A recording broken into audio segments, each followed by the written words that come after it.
This morning, we have 5 important nominations made by the President of the United States for various positions. And we're going to have some introductions here in a moment. The way the run of show is, we're going to let the people who are here introduce, and they have other things they have to do, so we'll excuse them, and then myself and Senator Shaheen will make opening remarks. We'll then hear from the nominees, and then we'll open it to a round of questioning. So let's start. Is Senator Graham here? I guess not. Congressman, you're going to introduce Leah Campos for Dominican Republic. Is that correct? That's correct, Chairman, yes. Please. Well, thank you, Chairman Risch, and thank you, Ranking Member Shaheen and members of the committee.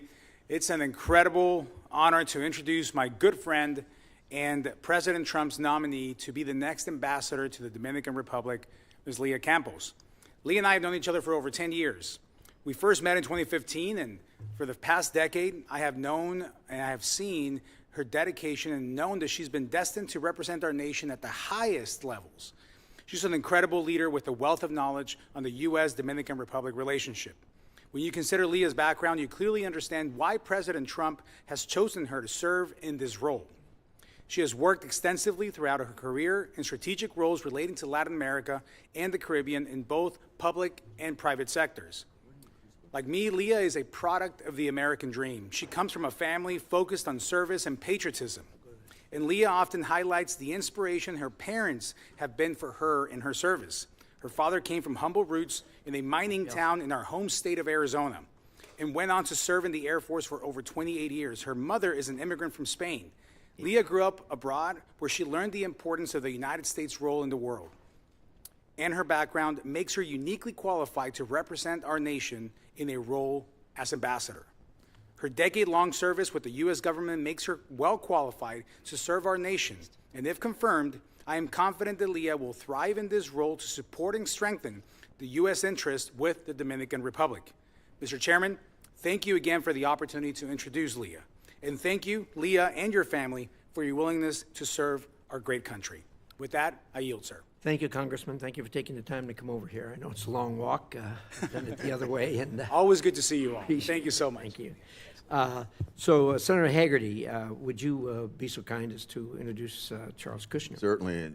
Chairman Risch and Ranking Member Shaheen, thank you so much for having this hearing, for the wonderful panel that we have here. You all are about to have the opportunity to serve the greatest nation in the world, to represent us. It's the honor of a lifetime. It certainly was for me, the honor of a lifetime to do a job like you're preparing to do, and I certainly look forward to your confirmations very soon.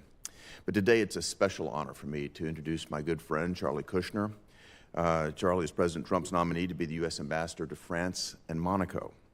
And I've been very fortunate, I think, to get to know Charlie and his family. They're going to be, I think, a terrific representative to us. Their children, Dara, Nicole, Josh, and Jared, are all tremendously successful in their own right. And I've had the pleasure to know and work closely, of course, with Jared and his wife, Ivanka. I think Charlie and Cyril will be extraordinarily proud that their children are a testament to America's values. The character that they demonstrated in so many ways are your finest achievement. And I think, frankly, Charlie, you embody the American dream with what you've accomplished in your lifetime. As the son of Holocaust survivors who immigrated to the United States in the 1940s with absolutely nothing, Charlie rose to become one of the country's most successful real estate developers. Indeed, he's a skilled and talented negotiator, a leader who treats his employees like family, and he's a respected philanthropist.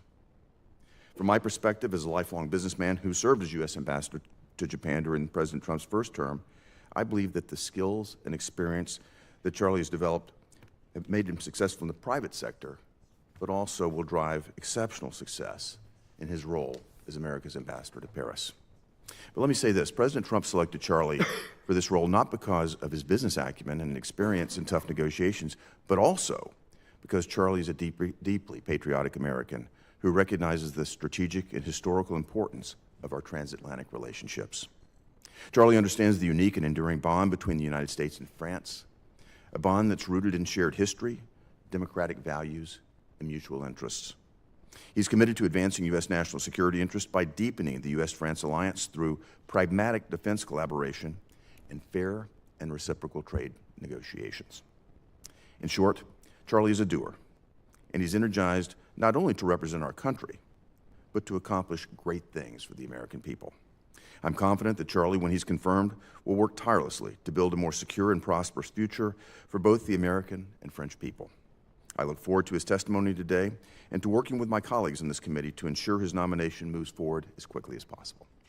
Thank you, Mr. Chairman. Thank you, Senator. Appreciate that. And Senator Graham, you have the floor.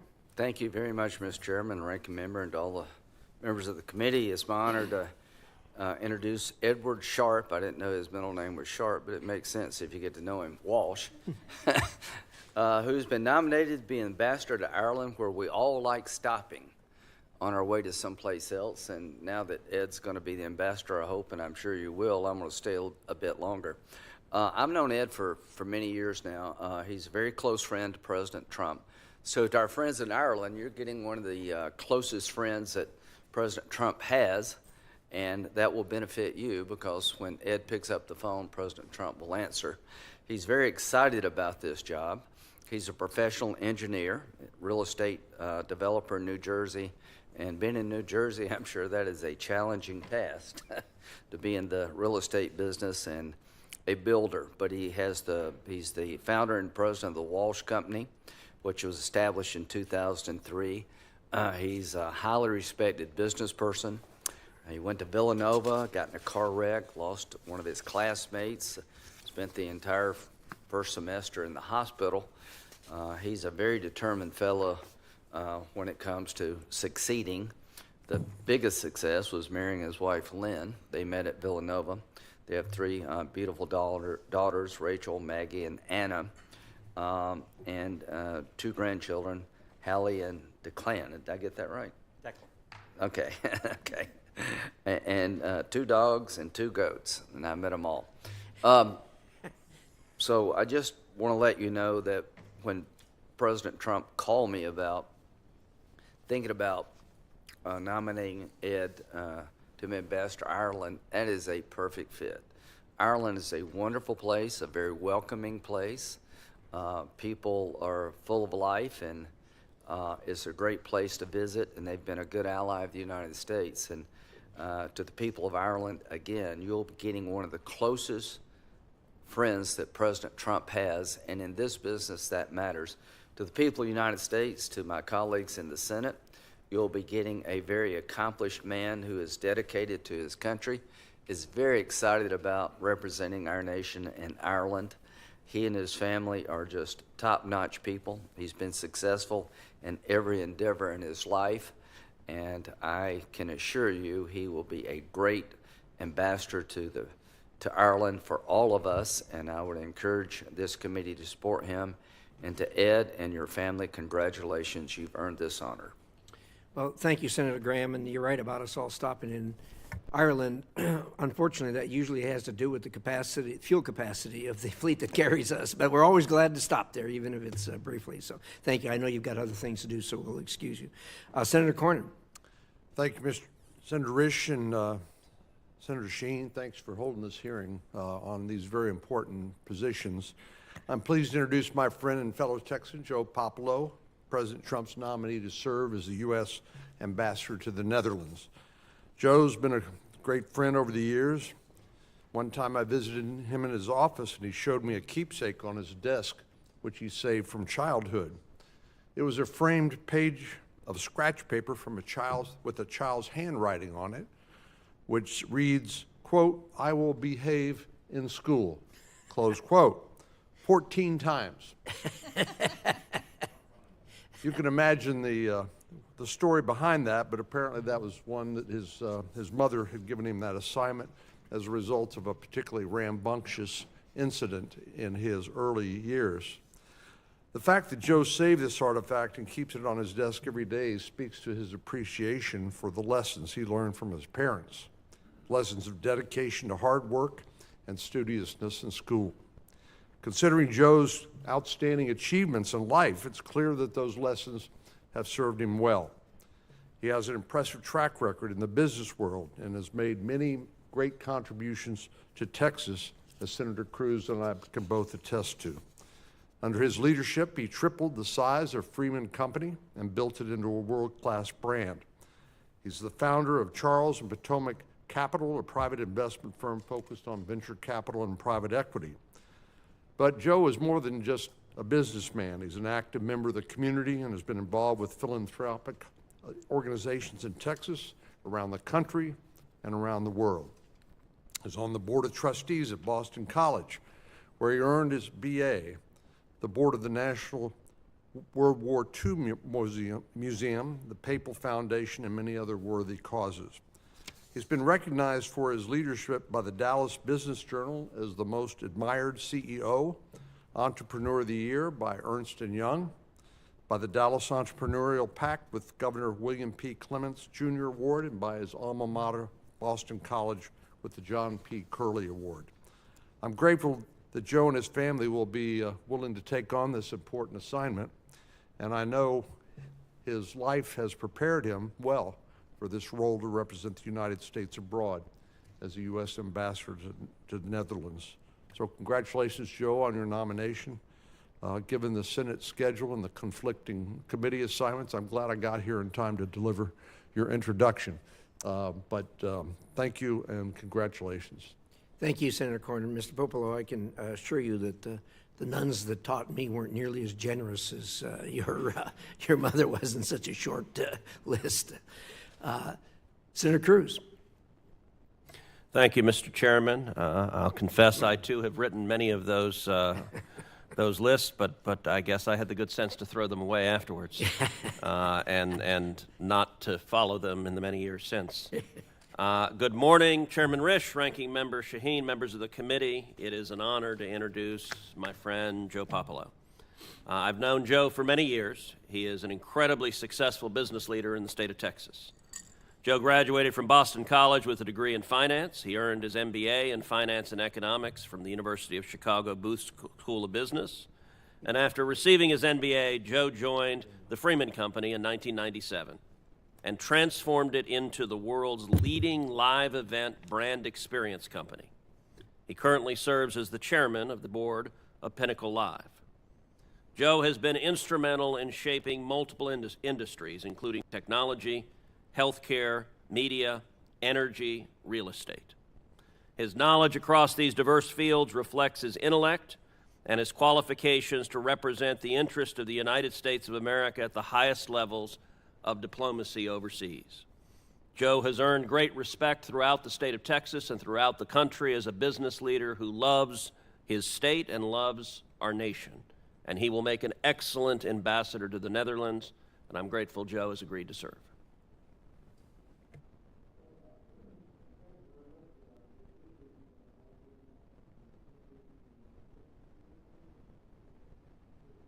And with that, I'm going to make a few remarks. I'm going to turn it over to Senator Shaheen, and then we'll have the nominees give us their thoughts, and then we'll open it up to questions. So, Mr. Kushner, France is our oldest ally, dating back to when it joined the newly declared United States in our fight for independence.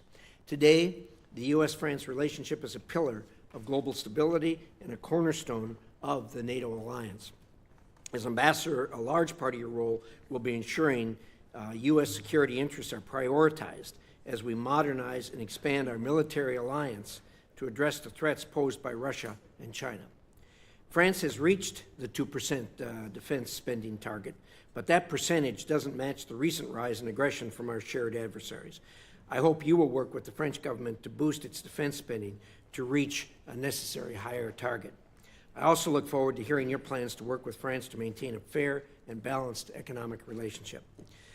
Mr. Popolo, you will face similar challenges in your role as ambassador to the Netherlands, a great friend of the United States. The Netherlands is also a NATO ally with close economic and cultural ties to the United States.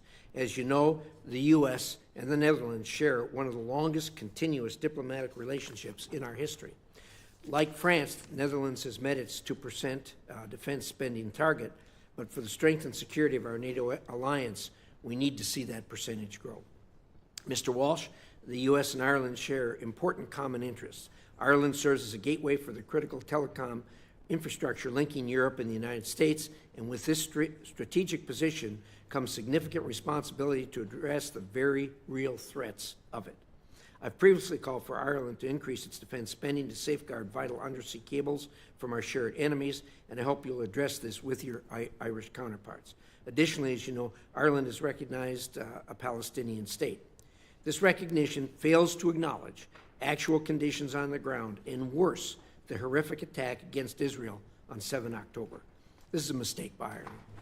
Until Hamas is destroyed, a Palestinian state is exceptionally unlikely. Calls for statehood fail to recognize that Israel can no longer tolerate terrorists in Gaza or in Lebanon.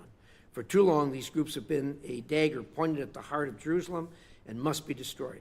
I hope you'll ensure that our friends in Ireland will understand that America strongly supports Israel. I also look forward to hearing how you will continue the United States' historic role in implementing the Good Friday Agreement. Finally, Ms. Campos, the Dominican Republic is a strategic partner with which we share democratic values as well as economic and security interests. We're particularly grateful for the Dominican Republic's support for the Alliance for Development and Democracy that sought closer political and economic relations with our country and other regional democracies in the face of China's malign influence. I hope you'll work with the DR to further these efforts. Additionally, given the DR's proximity to Haiti, it will also be important in your role to work with your colleagues to address the instability in its neighbors. Stability in Haiti will benefit the Dominican Republic and the world. In the wake of the recent State Department reorganization, you will all enter a State Department that will be more accountable to the American taxpayer than ever before. I hope you will take this responsibility seriously. I know you will. And I look forward to seeing how you will use your positions, once confirmed, to make Americans safer and more prosperous. Thank you again for being here. I'll now turn to Senator Shaheen. Thank you, Chairman Risch, and welcome to all of our nominees today and to your families. Thank you for your willingness to consider serving this country. Whether it's countering adversaries like Russia and China or promoting economic opportunity and trade, America's alliances and partnerships are one of our greatest assets. Unfortunately, this president is making it harder to be in partnership with the United States. Mr. Kushner, France supported Ukraine in the aftermath of Putin's invasion, and President Macron has worked very hard to keep Europe united in support for Ukraine while pushing back against Russian aggression. Right now, the U.S. approach to negotiations to end Russia's war in Ukraine is straining that European alliance. To date, it had been a U.S.-European alliance, but now our European allies are anxious. So, Mr. Kushner, your nomination comes at a critical time. I hope you will talk in your opening statement about the message you plan to send to the people of France and the French government and how you will lead the embassy in Paris. If confirmed, how would you work to deepen the ties between the U.S. and France? Mr. Popolo, you've been nominated to serve as our ambassador to the Netherlands, another longtime American ally. The Netherlands is not only one of NATO's founding members, but NATO's current Secretary General, as you know, is the former Prime Minister of the Netherlands, and the Netherlands will host, too many ends there, host the NATO summit at The Hague in June. This makes the post of U.S. ambassador to the Netherlands critical to transatlantic security.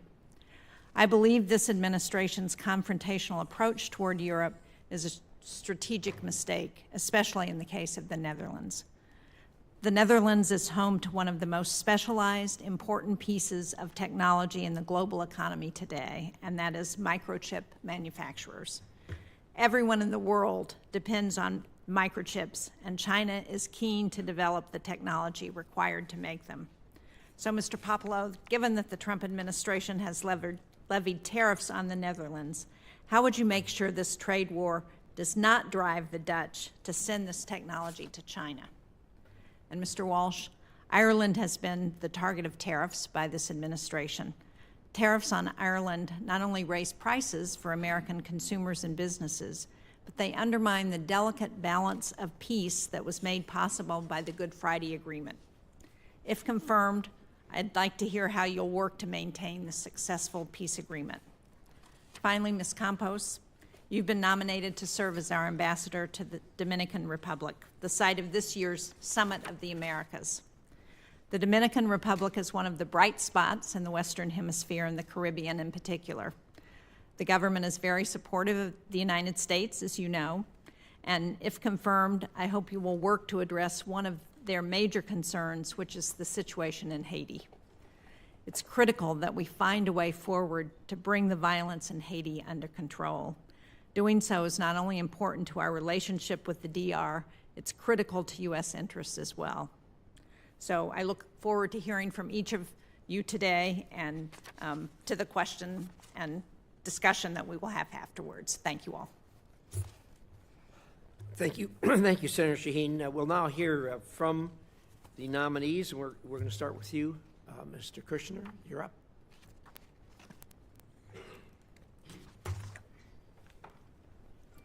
First, I want to thank Senator Hagerty for his very kind and gracious introduction.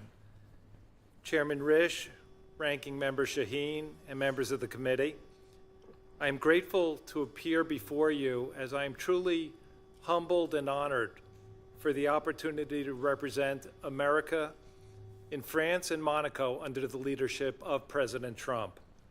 Now, more than ever since World War II, Europe needs strong American leadership to advance President Trump's agenda. I want to acknowledge my family, especially my wife, Sarah, and our children, Darren David, Jared and Ivanka, Nicole and Joseph, Josh and Carly, and each of our 14 grandchildren. They are the pillars of my strength, the foundation of my life, and the love of my heart. I am a child of Holocaust survivors who came to America in 1949 as poor immigrants without any means and education. I never knew my grandmothers and most of my family who were executed by the Nazis and thrown into a pit with 18,000 other Jews. I have visited that site in Belarus several times with children and grandchildren to recite the Jewish memorial prayer. My parents loved and appreciated our great country, the land of opportunity, just as I do. I do not know much about French art and wine, but I do understand business. I have spent my entire career defining challenging goals and working hard to achieve those goals. As the founder of Kushner Companies over 40 years ago, I have spent decades building and managing a diverse portfolio of assets. My experiences have taught me a deep understanding of complex negotiations, strategic planning, and how to cultivate strong relationships, all essential skills in the diplomatic realm. My heritage is deeply rooted in the partnership between the United States and Europe. If confirmed, I am dedicated to building an even stronger relationship between the United States and our oldest ally, France, a relationship that was forged in the birth of the United States and cemented by an unwavering commitment to end the horrors of both world wars. This year marks the 80th anniversary of Victory in Europe Day, a day that symbolized the triumph of freedom over tyranny and oppression. For the United States, it represented the culmination of immense sacrifices made by American soldiers and civilians. For France, it signified liberty, liberation, and the restoration of its freedom and sovereignty. Our shared history is a testament to the strength of our alliance and the values that we hold dear: life, liberty, and the pursuit of happiness for Americans, liberty, equality, and fraternity for the French. These principles guide our bilateral relationship and our efforts to safeguard national security.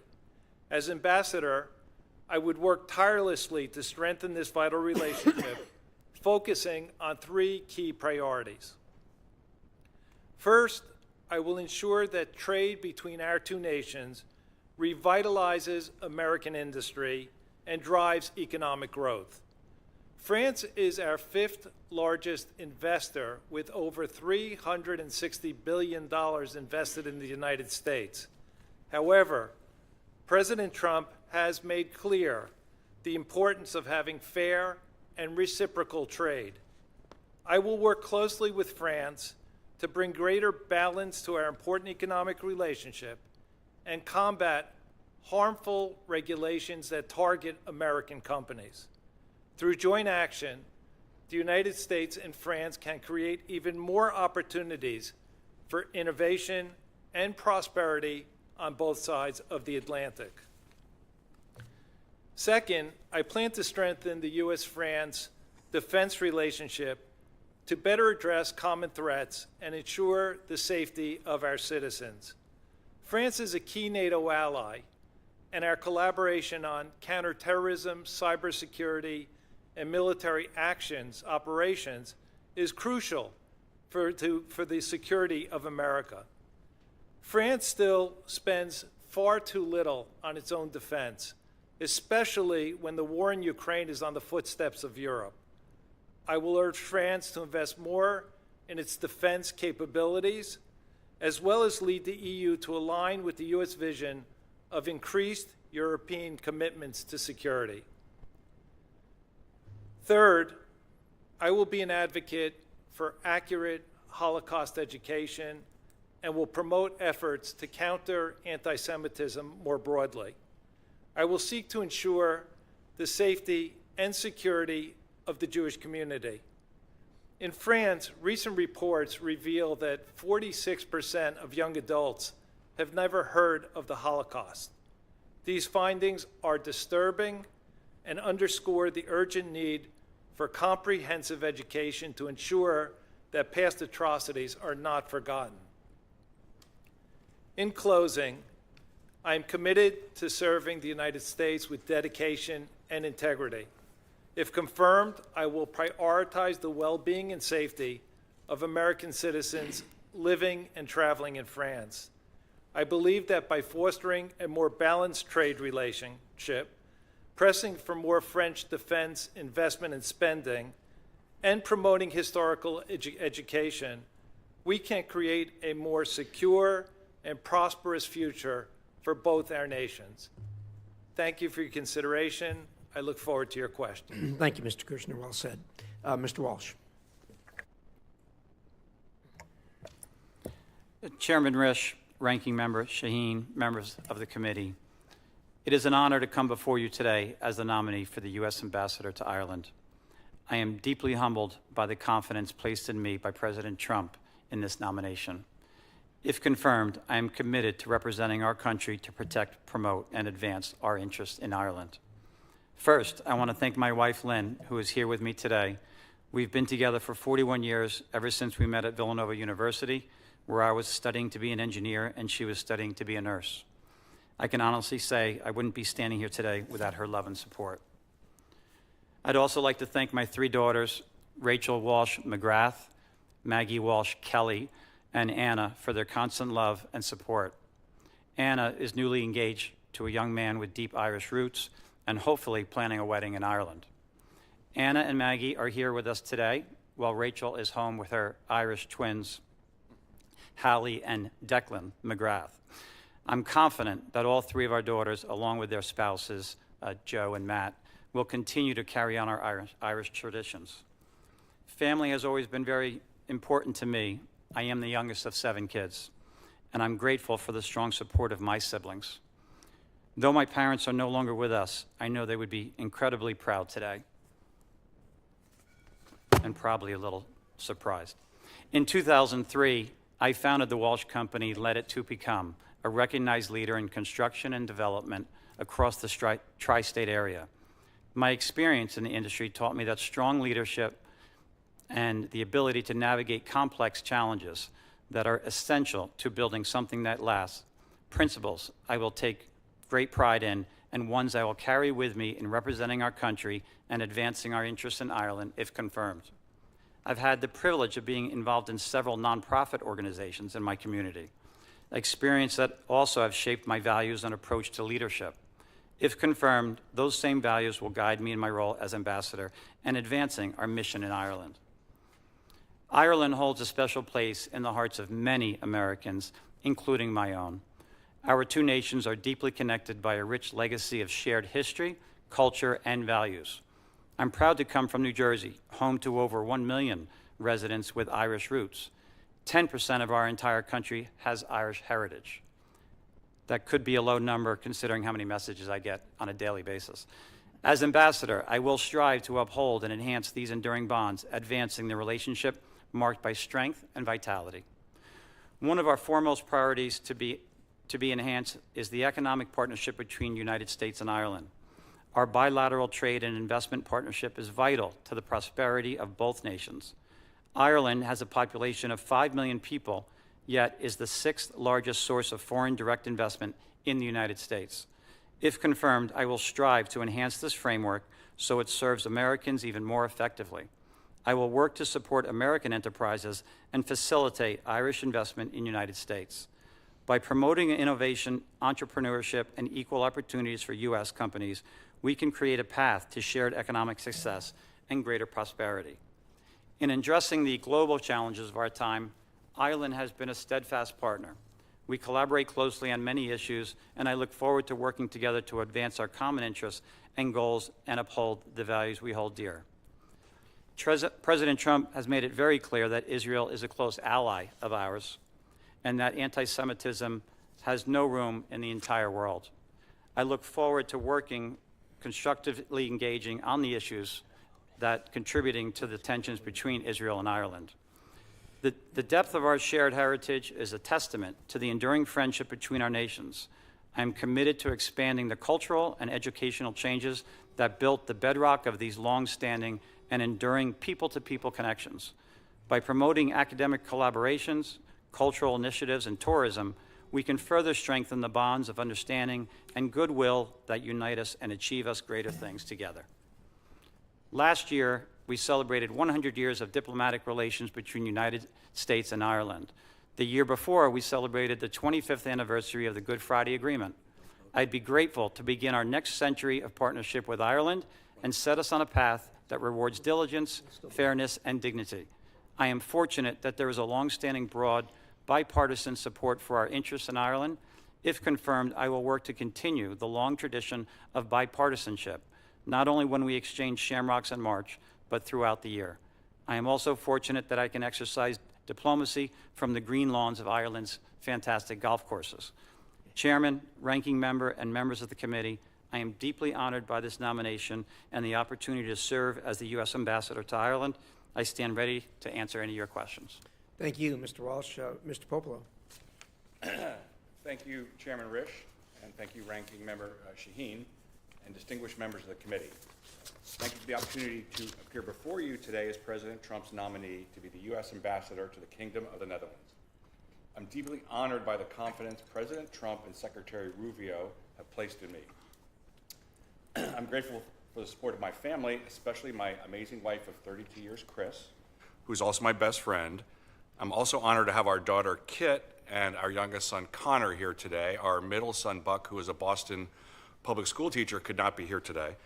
I'm also glad to have my mom here today, who apparently made me write that I will behave in school missive several years ago. And Mr. Chairman, the Christian Brothers also helped with some discipline along the way. And I'm honored that they're all here to support me. They mean more to me than anything in this world. I'm an entrepreneur at heart. I learned about entrepreneurship watching my father, Joseph Popolo Sr., and my mother build and grow their computer software company. And I will bring that ethos of hard work, team building, and drive to preserve and strengthen our historic relationship with the Netherlands. I spent over 18 years leading the Freeman Company, together with my team, transforming us into the global leader in live events. As its president for 7 years and CEO for 11, my team and I tripled Freeman's growth to $3 billion in revenue while leading 7,500 full-time employees and 30,000 part-time employees in 25 cities on 4 continents, including in the Netherlands. And now, as founder and CEO of Charles Potomac Capital, my team and I invest in businesses that solve problems and create jobs. If confirmed, I will bring that same passion to build something stronger and better in our critical relationship with the Dutch. I'm also proud to serve on the Board of Trustees of Boston College and to support educational philanthropy. As an entrepreneur, CEO, and philanthropist, I'm focused on bridging differences, building consensus, and delivering results. And I'm confident that I will do the same in our relationship with the Netherlands if I'm so lucky to be confirmed. I admire the Dutch people and their longstanding partnership with the United States. The Netherlands was the second country to recognize our republic and has a long history of peaceful and mutually beneficial relations with the United States. And our Dutch friends are very proud of this history. They're thankful for the U.S. sacrifices that the servicemen and women made to liberate the Netherlands in World War II. In fact, later this month, the U.S. and the Dutch will celebrate the 80th anniversary of the founding of the Netherlands American Cemetery at Margraten. That is the second largest U.S. military cemetery outside the United States. And at that cemetery, Dutch families, many of whom have adopted nearly 8,300 graves of men and servicewomen, will come together. And then in June, as you noted, NATO will host its annual summit in The Hague. And with your support, I hope to be there to represent the United States at these critically important testaments to our relationship with the Netherlands. If confirmed, I look forward to the opportunity of building on the legacy of this great relationship and important alliance, and my priorities would include 3 things. First, I will work for the continued growth of the trade relationship in a way that prioritizes the prosperity of the American people. The United States enjoys a trade surplus with the Netherlands of more than $60 billion, the largest in the world, and Dutch trade and investment support more than 1 million American jobs. The Netherlands, as you noted, Ranking Member Shaheen, is a global leader in critical and emerging technologies such as artificial intelligence and semiconductor equipment manufacturing, and they're a valuable partner to the United States in this sector. Drawing on my experience in investment, I will seek export opportunities for U.S. companies and ensure that high-tech cooperation between American and Dutch firms continues, and to grow Dutch investment in the United States. Second, I will continue to encourage Dutch contributions to U.S. national security priorities. The Netherlands, as you noted, Mr. Chairman, is a highly effective fighting force, and their defense spending exceeds NATO's 2% of GDP spending target. And with President Trump's 5% goal in mind, I'll work with the Dutch government to lead a way for Europe in reaching this important goal. And third, I will focus on our cooperation with the Netherlands on critical and emerging technologies. As has been noted, some of the world's most cutting-edge technology is produced and designed in the Netherlands. Dutch companies play a key role in advanced semiconductors, and as one of the most digitally advanced countries in Europe and home to a major global internet exchange, the Netherlands is a vital partner for the United States on cybersecurity. This alliance is even more important as we respond to the growing threats from strategic competitors like China.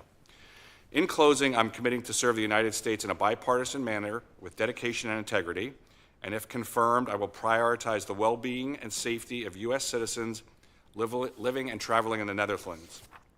I'm eager to work with this esteemed committee, the hardworking and patriotic American foreign service professionals at the U.S. Mission in the Netherlands, and the indispensable Dutch staff to advance our nation's interest and strengthen our partnership with the Netherlands.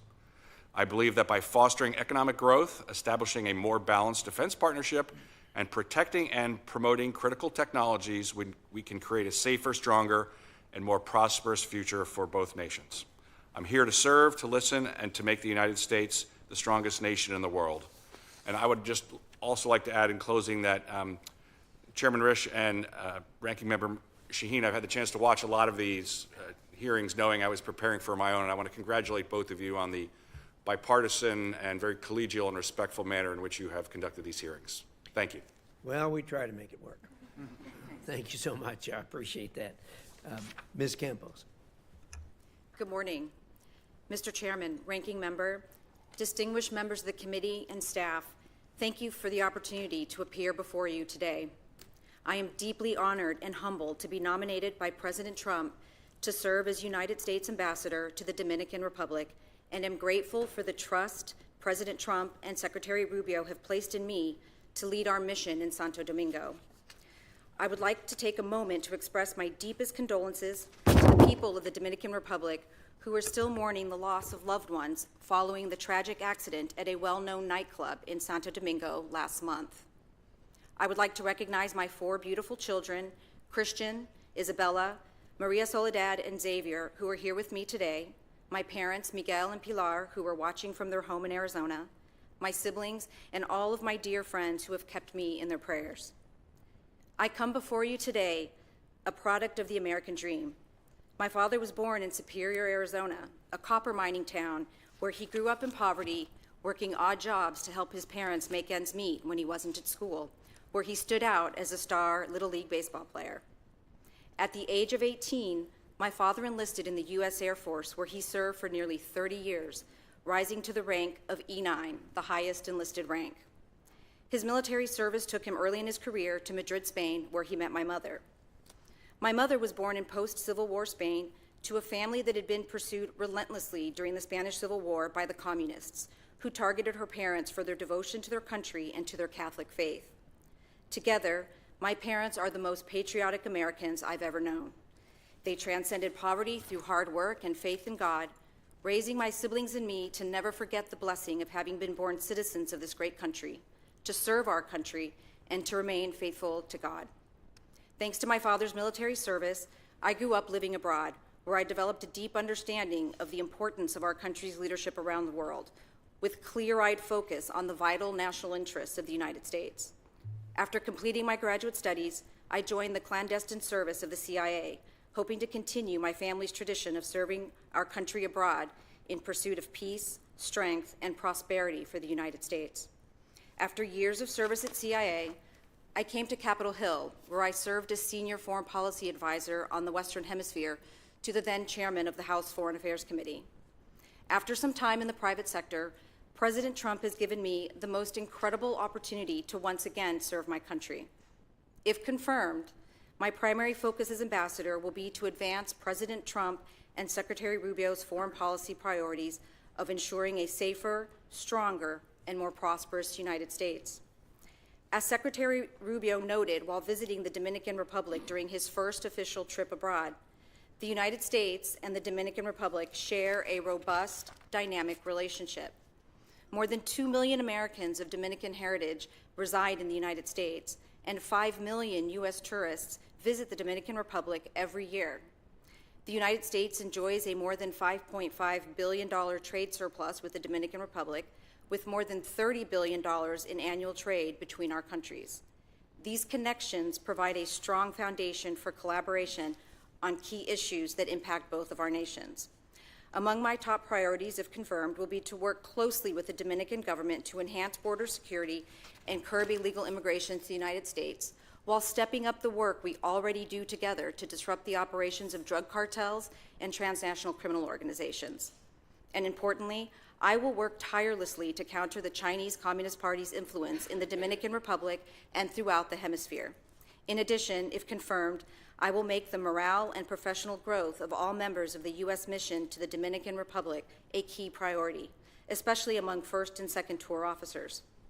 Serving one's country, being a good steward of taxpayer resources, representing the beauty and strength of our great country abroad is honorable, and I hope to help cultivate, value, and strengthen the dedicated cadre of the men and women of the Foreign Service.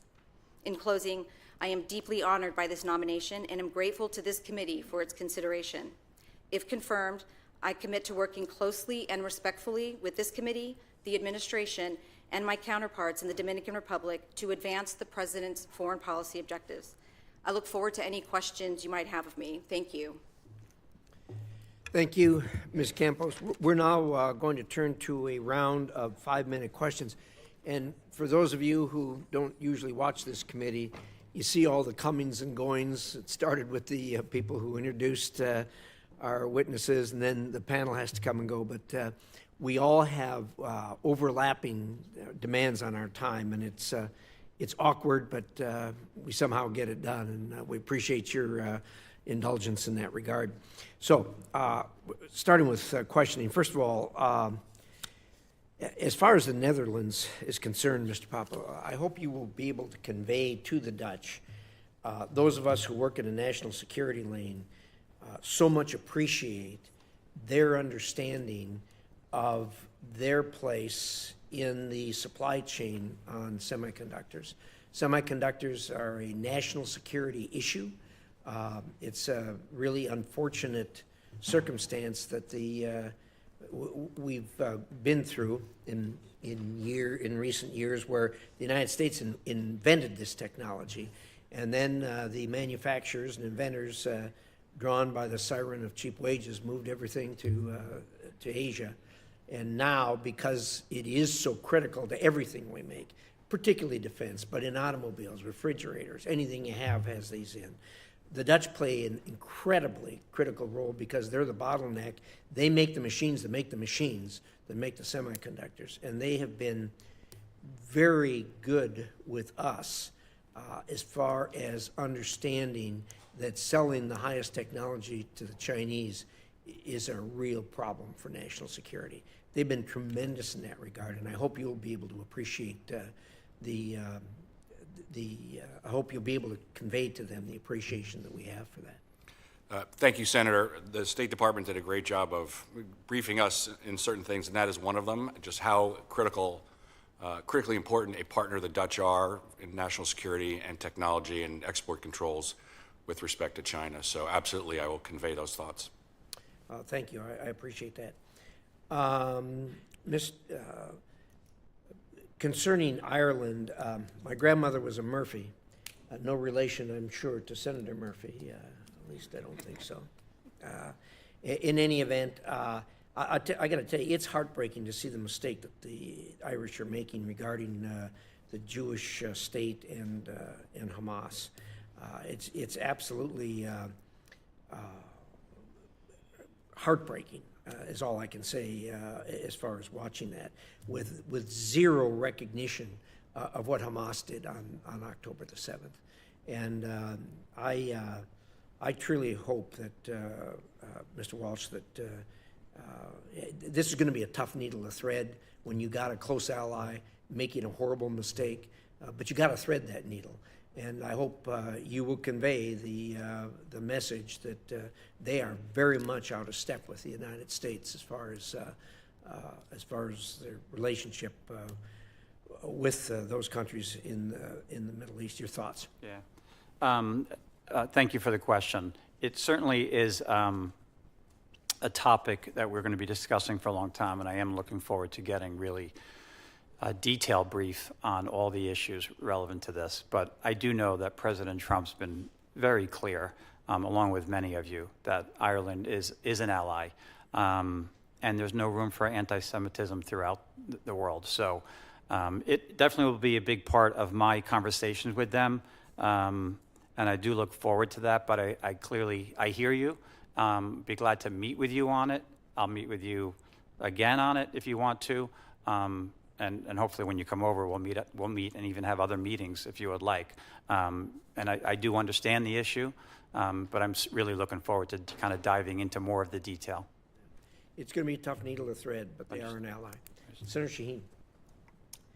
Thank you, Mr. Chairman. Mr. Kushner, there's no doubt that you have been a successful businessman. You have a compelling personal story and obviously a very successful family. But you also have been convicted of a felony, pleading guilty to 16 counts, including fraud, tax fraud, lying to the Federal Election Commission, and retaliating against a cooperating witness, for which you spent 2 years in prison. So can you speak to how you reassure this committee and the American public about your judgment to be able to manage one of the most important embassies and relationships in America in terms of our allies and our history? First, let me say I respect the question. I understand the question. I respect the question highly. And it's a question I would ask as well. My misjudgment and mistake was over 20 years ago. Since then, I've been pardoned by President Trump, but I don't sit here before you today and tell you I'm a perfect person. I am not a perfect person. I made a very, very, very serious mistake, and I paid a very heavy price for that mistake. My wife paid a heavy price, my children paid a heavy price, and But since then, I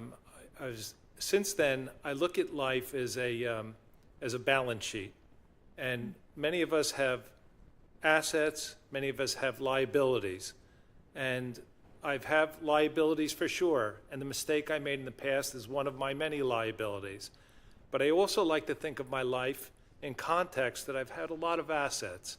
My wife and I have given away over $100 million of our own money to charities for children, hospitals, education, and a whole bunch of other worthy causes. And I think that at the end of the day, there's only one accountant I trust, that I believe in, and it's God. And God's going to assess my assets and liabilities and see how my balance sheet weighs.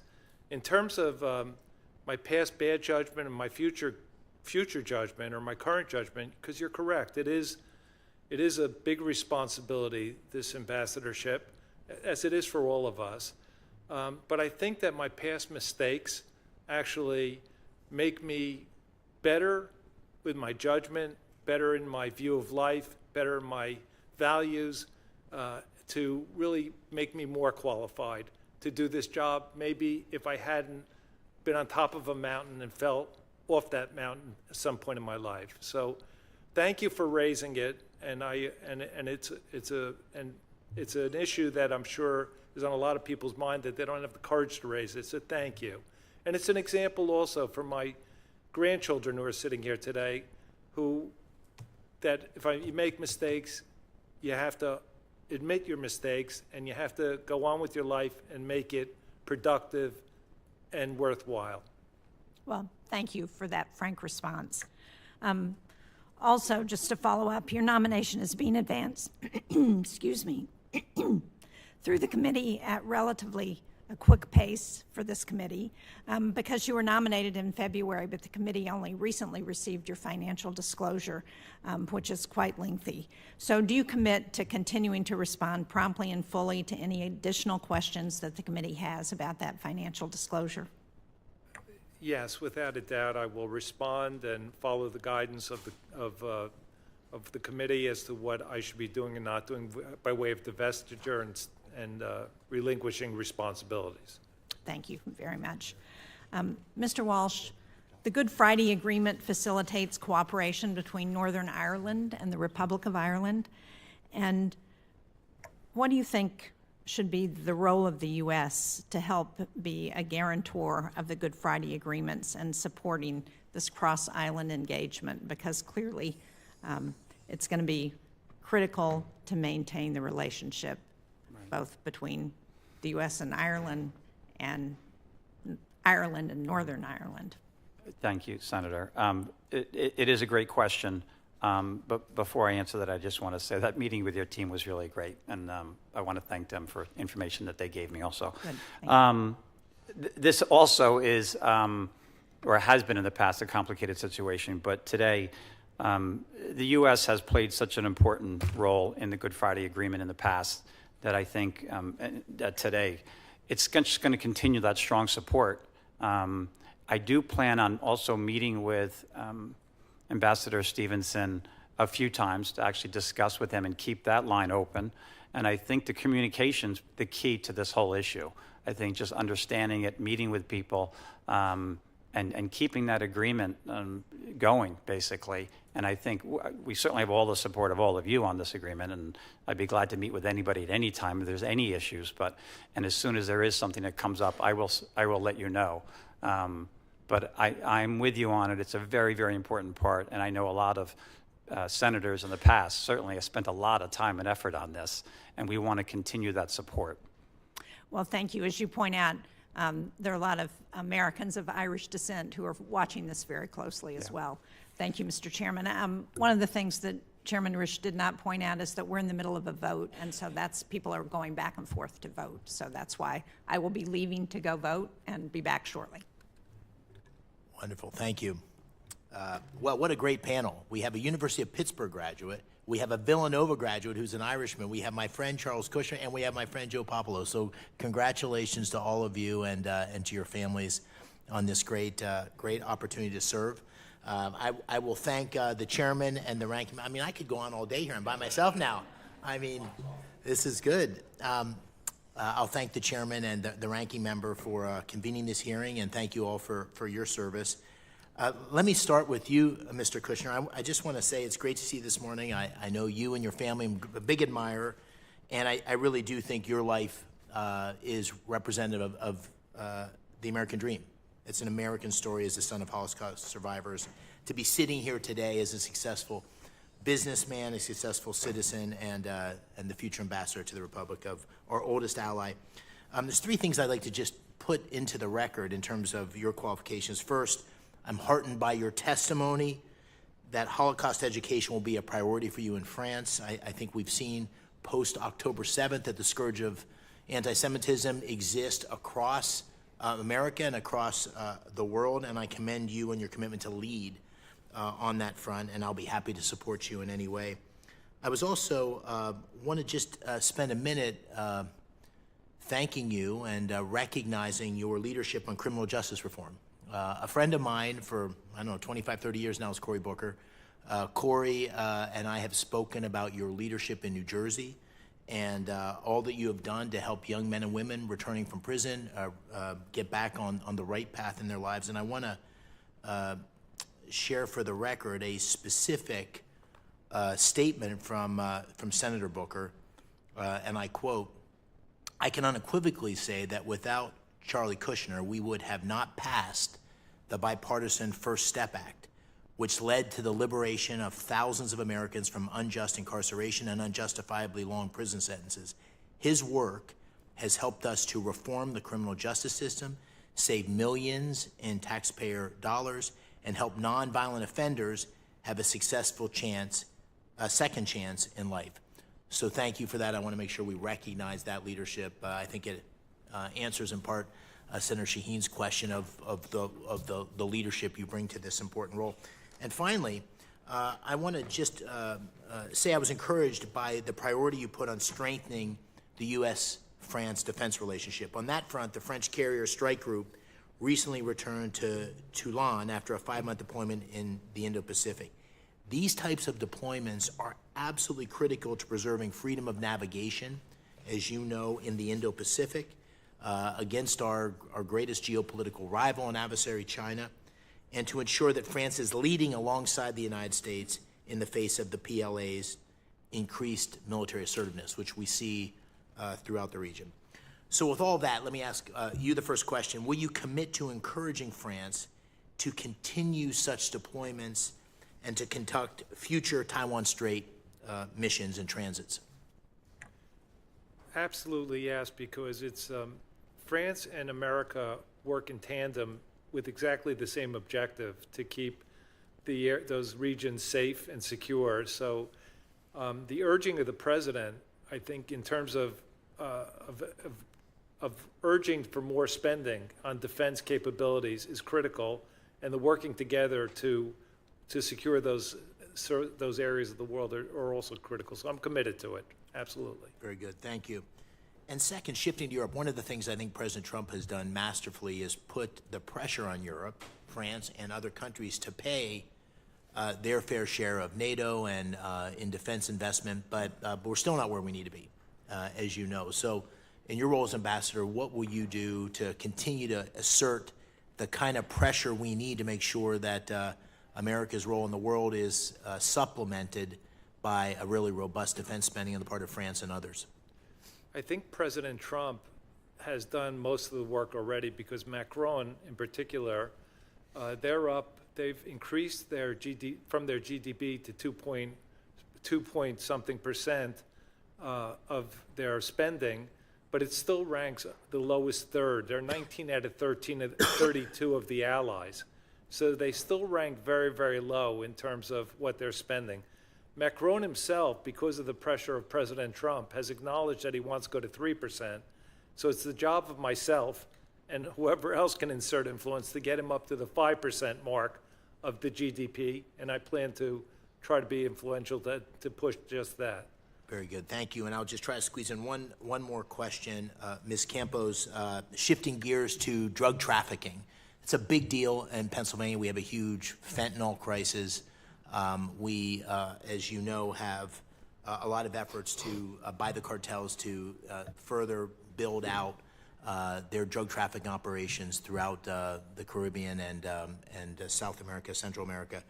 What, in your role, will you commit to working with law enforcement and really making drug trafficking a priority?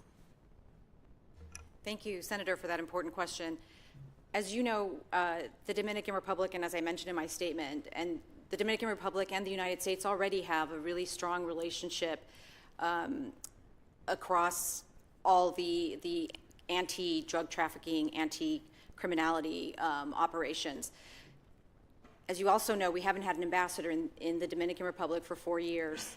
So I'm hopeful that if I'm confirmed, that getting there will help reinvigorate, strengthen that partnership that we already do have with the Dominicans, strengthen their commitment and our commitment as well. Thank you. Very good. Thank you all. In the absence of Chairman Risch, I'm going to go ahead and just take over here. So it's not an Alexander Haig moment, though, just so you know. Senator Kane. Thank you, Senator Ricketts, and congratulations to all the nominees for these important positions. Mr. Kushner, my colleague, Senator Shaheen, raised a question that is a concern to us about the circumstances of your criminal conviction, but I know that's not the whole story. I've heard from my colleague, Senator Booker, that you played an important role in helping him work to get the First Step Act passed during the first term of President Trump. Could you describe that a bit? Senator Booker and I, but after I had my experience, I volunteered at Rikers Island. I went there once a week, and I tried to mentor young males between the age of 18 and 24. I asked Senator Booker to please come with me one day because I thought he would be an inspiration to these boys. And Rikers is a tough jail. It's not a federal prison. And he went so far as to get on the floor and challenge these prisoners who are pretty tough guys, to push-ups. He took off his shirt and did push-ups for them, and he inspired the daylights out of them. But I think my experience, particularly having my family live through it, and my son Jared serving in the first administration, he felt passionate about this, and he used, it was of paramount importance to him, and he used as much political capital with the president to say this is important. As a result of that Criminal Justice Act, the amount of thousands of people that have come home early that are nonviolent offenders, that have come home early to their families, I hear it all the time. I don't say anything, but I'm proud of my son for it being important to him and having the compassion for the human beings that are going through that have made mistakes. But so I feel that, again, through an act of God, that this somehow resulted in helping Senator Booker and my son Jared pass that legislation. He shared that story with a couple of us, and I wanted you to be able to share it too. Ms. Campos, I'm the lead Democrat on the Western Hemisphere Subcommittee, so your role working with the leader of the Western Hem Subcommittee on the House side is something I'm impressed by. And with respect to the Dominican Republic, one problem we have, I think, in foreign relations, and maybe particularly in Latin America, we pay a lot of attention to the headaches, and we don't shine a lot of spotlight on the good actors who are doing the right things. Dominican Republic is generally one of the nations that's done things right, and this Alliance for Development and Democracy with Ecuador, Costa Rica, and Panama is an example of nations in a region where there's some, democratic backsliding, trying to lean forward and do better. And I was in the Dominican Republic, in the last couple of years with Representative Espaillat, who's from the Dominican Republic, and we were trying to shine a spotlight on some of the positives. So I hope that that's one of the things you'll be able to do is in the position, should you be confirmed, sort of uplift that, hey, there are good actors in the Americas. Sometimes the good actors, though, tell us, we never get attention from the United States. The U.S. is only paying attention to the problems, and so you have the nations that I mentioned, or you have the Uruguays and Paraguays and others that are doing things well. They kind of feel ignored by us. One of the pressing challenges, obviously, that the Dominican Republic and that we face is the situation in Haiti, and Secretary Rubio talked about that during his confirmation hearing. Should you be confirmed, what do you think you might be able to do with respect to, trying to help both the United States and the Dominican Republic play a constructive role in a new chapter, a new, more positive chapter for Haiti. Thank you, Senator, for both of those questions and comments. You're right. The shining stars often get ignored, and yes, the Dominican Republic is one of them. I was very heartened that the Dominican Republic was included in the Secretary's first trip abroad. I think that sent the Dominicans a strong message in terms of our commitment to the partnership we have with the Dominicans. And also the President announcing his intention to nominate me so early in the process, I think also sent a good message of the priority we will place on that relationship. In terms of Haiti, I don't want to get ahead of the administration's intended policy with Haiti, but I will tell you that I look forward to working very closely with our mission in Port-au-Prince, with this committee. Your staff raised this with me when I met with them as well, and with the administration to find solutions to stabilizing the situation in Haiti, which is troubling at best. It's a really important one, and if the worse it goes, it ends up affecting us in, illegal migration, et cetera, et cetera. So we have a whole series of reasons, both altruistic and selfish, to want to invest and get this right.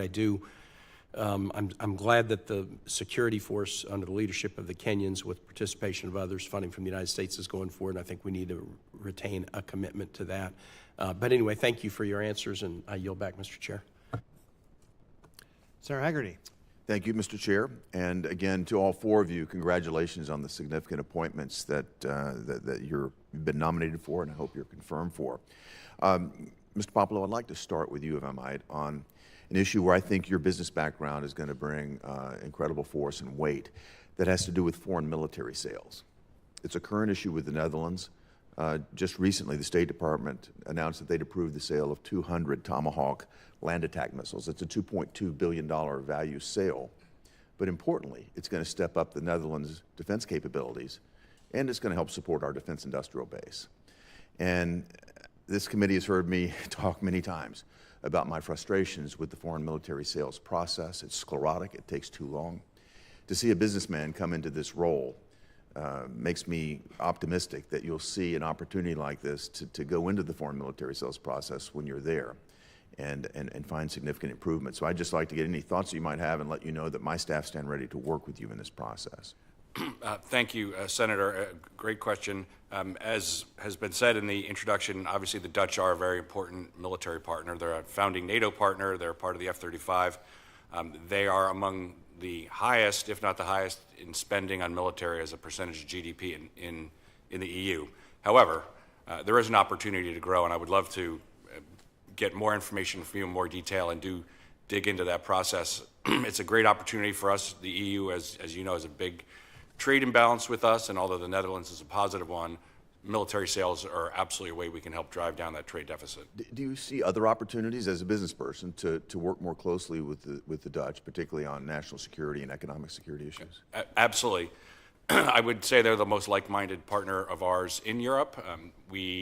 They already support over 1 million jobs in the U.S., and I would love and open the door to any U.S. corporation who would like to do business overseas and create jobs and opportunity here in America to come and visit. Our mission will be open and ready for business. Well, I appreciate that, Joe. And something very related, I'm going to go to Charlie and to Mr. Walsh as well on this one. Broad question, but if you think about your business careers and the success that it's brought you, again, I could not be more optimistic about how you're going to take that knowledge and that skill set and bring it to bear as ambassadors representing this great nation. So I'd first come to you, Charlie, and then I'll come back to you, Edward, on your thoughts about how you're going to deploy your private sector expertise as ambassador representing our country. There are so many issues. If you take just the trade, the fact that France, there's over $150 billion of bilateral trade, which results in a $17 billion deficit for America. So that alone, and it breaks down to be about $14 billion of goods and about $3 billion of services. So when you take that deficit alone and you see what could be done in terms of there is so much trade going on, so to put more emphasis on what is being purchased from America rather than being sold from America, I think there's so much work to be done. Liquefied natural, and the LNG, the liquefied natural gas, France buys 34% of its imports from Russia, gets 38% of its imports from America. So why, and the parts that it gets from Russia, they sell to neighboring countries. So why is that permitted? And why shouldn't we be standing there as cheerleaders for America saying, you should be buying a lot more LNG from America? So it's areas like that that are just very imbalanced and unfair that I think business people are going to understand, zero in on, and make a difference. Terrific. Mr. Walsh? Thank you for the question. There's a few answers to that, actually. One is just by owning your own company, you generally have to lead a group of people, and I am looking forward to leading the embassy in Ireland, if confirmed, and all the people that are there. Gaining their trust is very important to me, and actually just leading them with a bunch of goals, which are your goals and President Trump's goals, and get them organized enough and get some timelines going so that we can actually reach those goals. My other background, though, really is an engineer, and I do think the engineering kind of mindset of just analyzing a situation and coming up with a solution is generally pretty good. But I've also been in sales my whole life, and I think that is also a pretty important part, going to Ireland and talking and actually communicating with everybody there and just kind of getting consensus and getting things done. The Irish Deputy Prime Minister came to visit me very recently. I think there's a great desire to do more with America. He clearly had a desire to help reduce our trade deficit, as you know, our farmer firms in particular, but there's a great deal of intellectual property that moves through Ireland. I think you're going to have great opportunities there, and I wish you all for the best. I agree. Thank you, Mr. Chairman. Thank you very much. Let's see, Senator Scott. Sure. Thank you, Chairman. Well, first off, I'm sorry, congratulations. excuse me, Senator Scott. Senator Ricketts was next. I apologize. Oh. Just wasn't paying attention to the list. I told you. And I forgot. Anyway. Well, hey, first of all, thank you to all of our nominees here for your willingness to serve our great nation. And I want to especially thank your families, because they will serve alongside you and make it possible for you to be able to serve our country. So thank you very much to the families who are willing to sacrifice along with our nominees here. Mr. Kirshner, I'm going to start with you because, again, we've talked about how important the relationship with France is. And, you know, there's been a recent United Nations report confirmed that Iran now possesses enough 60% enriched uranium to produce 6 nuclear warheads. This escalates the threat beyond the U.S. and Israel, posing a direct risk to our allies across the Middle East and Europe. This enrichment defies UN Security Council Resolution 2231, which originally codified in JCPOA. I applaud President Trump's decisive move to reimpose maximum pressure on Iran, as well as entering into negotiations with Iran on a nuclear deal. However, the credibility and strength of these talks hinge on the United States entering with maximum leverage. That's why I've introduced a resolution backed by 18 of my colleagues urging the E3 to trigger the snapback of UN sanctions before the October deadline. The French have supported the snapback of sanctions, but has stated that it's contingent on reaching a nuclear deal. Mr. Kirshner, do you believe that restoring UN sanctions would give President Trump a stronger hand in confronting the Iranian regime? Without a doubt, it would. And why the French have not used that snapback to date is a mystery to me, because I would think that they would have used it. I'm not sure if they don't have the will or the desire, whatever it may be, but I will be pushing that because I think that should be exercised, and it expires within months. So the fact that they have that right and have not used it is a shame. I think we should be standing up and really lobbying very, very hard for them to exercise it. And I think maximum sanctions is, I think President Trump really has this issue. And it's not, it's either going to be negotiated no nuclear, or it's going to have to be an alternative of military. And I think President Trump has made that clear. So I think maximum leverage on the Iranians. I think France and America are in total agreement on that. Well, Mr. Kirshner, that really hardens me to hear you say that, because I agree with you 100%. You know, during the first Trump administration, we saw that because of those sanctions, the Trump administration was able to bring Iranian foreign reserves down from $122.5 billion to under $14 billion, and that cut off their ability to be able to fund the terrorism that we see around the world, and continuing to put pressure on the way the Trump administration has is important. You know, my colleague here, Mr. McCormick, was talking about the Indo-Pacific, and that has emerged an area of key threat from communist China. And he talked a little bit about France's role there as well. It's home to 1.6 million French citizens, live across its 7 overseas territories, and over 9 million square kilometers of French exclusive economic zone. Recognizing this, France became the first European country to adopt an Indo-Pacific strategy in 2019. And through the strategy, France has participated in the freedom of navigation exercises that we're talking about through the Taiwan Strait. But, you know, we've seen communist China being incredibly aggressive with their illegal, coercive, aggressive, and deceptive practices in especially relating to our allies of the Philippines and especially Taiwan as well. I authored the Bolster Act to encourage European engagement in support of Taiwan's security, with one of the largest militaries in Europe and naval forces as well. Extending their presence to this region, France could really play a great role. Can you talk about how can you work with France to get them to better support Taiwan and the relationship there, given its leadership and France's leadership in the Indo-Pacific? I think France recognizes the same thing that America recognizes, what a threat China is to the world. I don't think there's daylight between them in terms of assessing them as their capability and their infiltration and stealing technology and all the other things and devaluing currency and robbing us on trade. So I think France and America are very aligned. It's just that France has to step up to be more aggressive, like America is now stepping up to be more aggressive. And I see it as my job as a future ambassador to meet with the officials and apply that pressure, knowing that they should be more in step lock with the American policy. So I'm all for your proposal, and I'm all for supporting it. Great. Well, hey, thank you very and much. Being a cheerleader for it. All right, great. Well, thank you very much, Mr. Kirshner. And again, I hope that once you're confirmed as ambassador, that you'll work with whoever is in leadership in France, whether it's President Macron or somebody else, to remember that even though we certainly respect France as having their own policies and and wanting to have the independence from the United States that they deserve as a sovereign nation, that we work better together as a team, and that especially when we're confronting communist China, this is the single biggest threat that we faced internationally, but it's not just a threat to the United States, it's a threat to France and all the other freedom-loving countries in the world, because Xi Jinping is a dictator who's bent on world domination.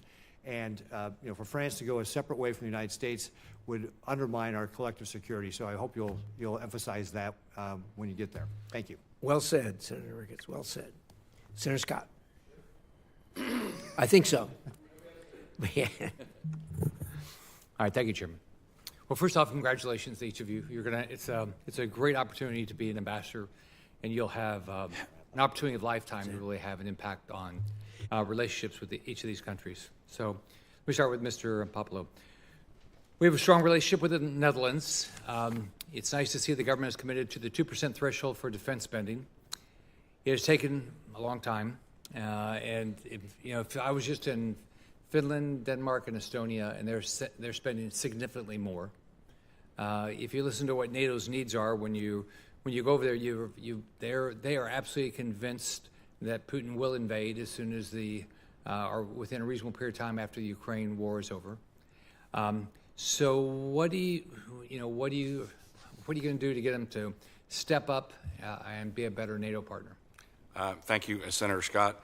As you noted, they're currently a little above 2%. They're a founding NATO partner, part of the F-35 program, so I feel like we're aligned. However, President Trump has made clear that we have to share the burden more equitably in the EU, and frankly, Russia is primarily a European problem.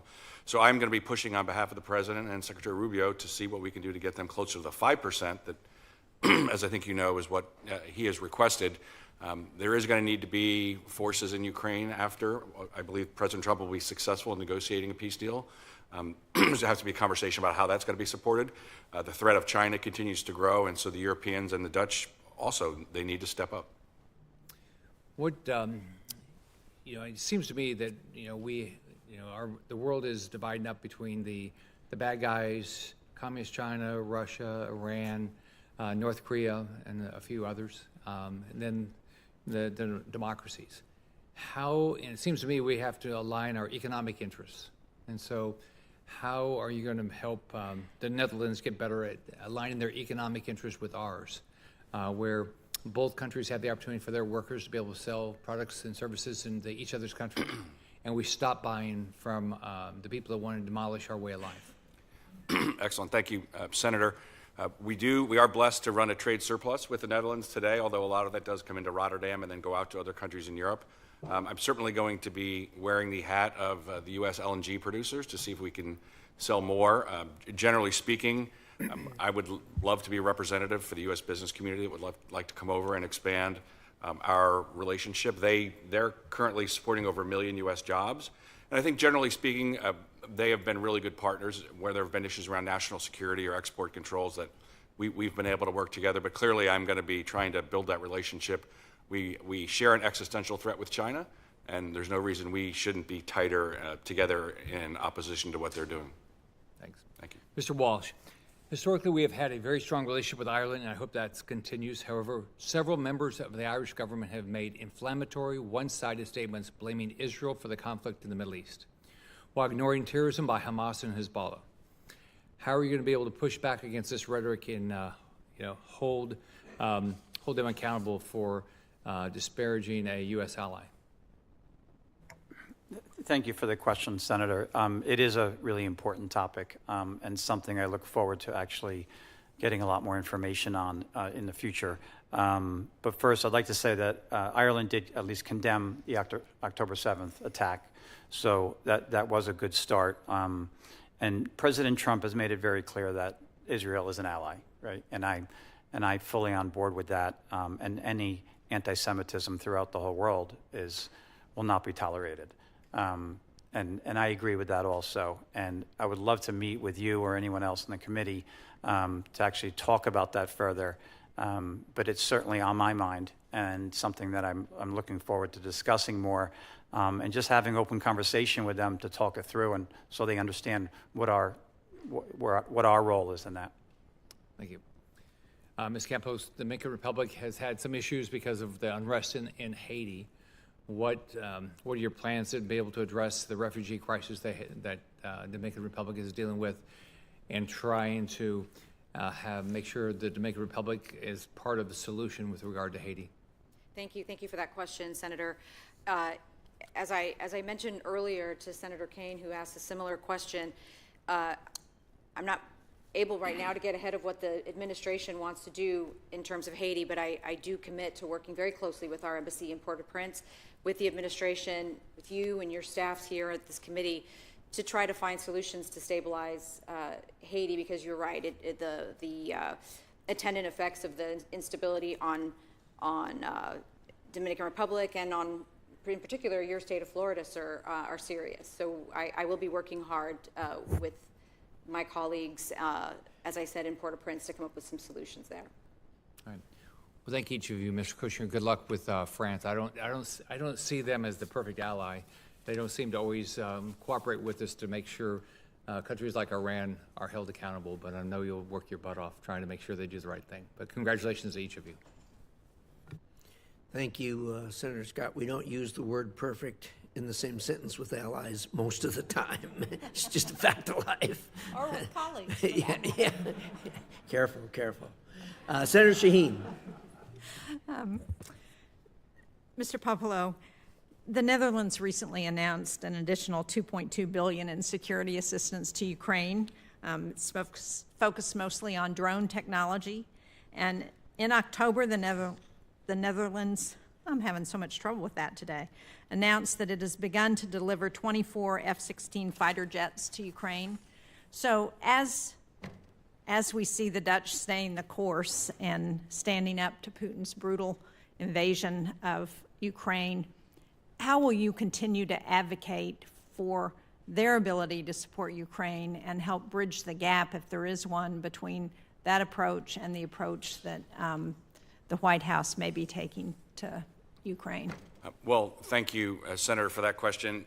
I absolutely, and I believe the President is supportive of them stepping up as part of this overall burden sharing. That we have to get Europe to take more responsibility for their defense. The Dutch are also very good about wanting to buy U.S. Military hardware, so I think that's a great thing. And some of the feedback I've gotten is that there's some supply chain issues that are preventing them from getting even more, so they would like to actually buy more from us than we're able to deliver. So I will be a very forceful advocate to make sure that everything we've agreed to deliver and they're able to use in Ukraine, that they would be able to do that.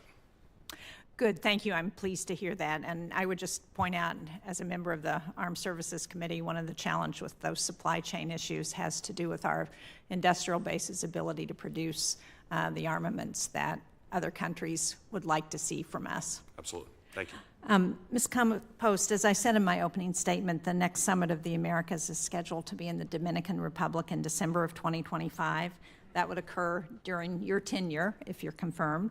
And it's historically provided an opportunity for strengthening regional coordination with key U.S. partners on shared issues like migration, security, economic challenges.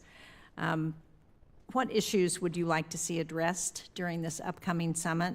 And how can it serve as an opportunity for us? And will you commit to doing everything you can to ensure that we have some high-level officials from the administration there at the summit? Thank you, Senator, for that question. Yes, indeed, it's scheduled to take place sometime in early December, I understand. I also understand that there is already a committee on the ground at the embassy working with the Dominicans on trying to come up with an agenda. I haven't yet been briefed on the details of that. If I'm confirmed, of course, that will be a top priority of mine to understand what the agenda is and ensure that it aligns with the interests of the United States and our interest in keeping the region stable, democratic, secure. Combating the criminality in the region, I think, is an important topic. I hope that that would become a key issue in the region, at the summit, and I intend to get involved once I get there if confirmed, and we'll report back to you if you have any questions about it. Well, thank you. I appreciate that. One of the topics that's come up as we have had hearings for other nominees to be ambassadors to Latin American countries has been concern about China's increasing influence in the hemisphere, about their engagement with other Caribbean nations and particularly in Latin America. So I hope that that will be an issue that will be considered for the summit as well. Yes, absolutely. And as I mentioned in my opening statement, it's one of my key priorities if confirmed. As you know, the Dominican Republic switched its recognition from Taiwan in 2018, I believe.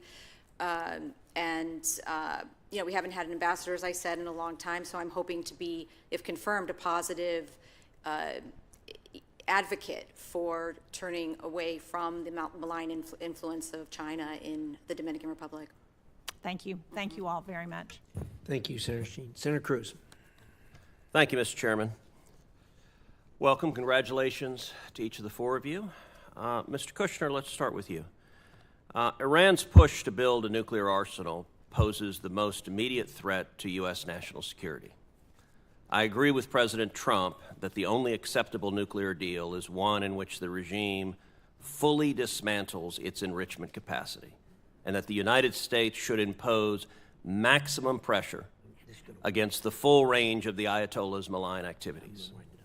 That pressure should include snapping back UN sanctions against Iran, which were undone by the Obama-Biden administrations in UN Security Council Resolution 2231. I asked Secretary of State Rubio whether he intends to go to the United Nations and do so as part of his written testimony to this committee. Here was his response, quote, "I believe it is in our national security interest for the UN Security Council to snap back the sanctions that were suspended under the JCPOA. I will execute the President's guidance and work with our allies to ensure that snapback takes place." I asked the same question to Deputy Secretary Landau in his testimony, and he emphasized that he believes it is imperative for the national security of the United States to invoke the snapback mechanism. Our European allies, including France, are also able to invoke the snapback mechanism. First, do you agree with the assessment of Secretary Rubio and Deputy Secretary Landau that it is in the national security interest of the United States to snap back the UN sanctions? I 100% agree with the Secretary of State and with Chris Landau. And why this snapback has not occurred to date is beyond my belief, truthfully. So part of my responsibility, I feel, will be to assist to apply maximum pressure on the French at the highest levels that I can to go ahead and make sure that this snapback is effectuated. Very good. Thank you. Mr. Popolo and Mr. Walsh, as you know, the International Criminal Court has been engaged in a campaign against our Israeli allies, which in turn poses an acute threat to American national security interest. The ICC has issued arrest warrants against Israeli officials, including Israeli Prime Minister Benjamin Netanyahu, to punish Israel for its campaign against Hamas. These warrants are utterly illegitimate. They are setting a precedent to go after countries that are not members of the court, which exposes American officials and soldiers to acute risks. Ireland has filed a motion to directly boost the ICC campaign. The Netherlands hosts the ICC, and its foreign minister has said that they will enforce the ICC warrants. We've heard multiple times today that Ireland and the Netherlands have deep partnerships with the U.S., which is undoubtedly true.